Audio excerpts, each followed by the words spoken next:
What's so special about your business? What makes you worthy of an investment? Why should an investor put a hand in his or her pocket, pull out a checkbook, and give you a check to invest in your business? One of the biggest problems that we see with people who come to us for help on investment pitches is what we call the kitchen sink syndrome. It's where, particularly if a product is somewhat technical, that there's a tendency to want to tell an investor all about how something works. And usually, or commonly, the investor is not half as interested in that as you are.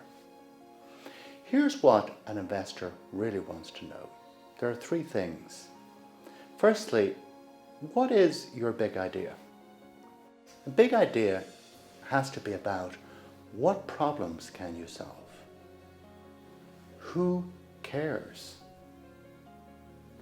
And how scalable is that? Are there a lot of people who have that problem? Can you establish that? The second thing that you have to do, though, outside of the big idea, you have to sell investors as much, if not more, about you. Why should an investor put their confidence in you? Why should they trust you? Bear in mind that an investor is making a bet. They're making a bet that if they give you money, they'll get more back. So they have to trust in you. Your track record is very important. Developing confidence in them, in you, is vital. The third thing that you need to do is what's called selling the sizzle. Selling the sizzle is all about demonstrating what you've already done or what you can already do. So it's maybe a product demonstration where I can physically see how something works.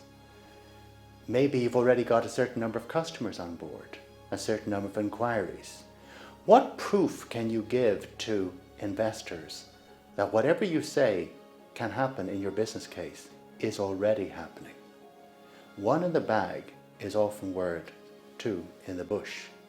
So being able to show that what you're saying can happen actually is a reality in the making is great for investors.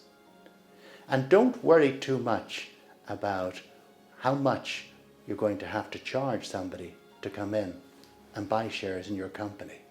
Establish the value before you try to attribute a value to the shares that you want to sell.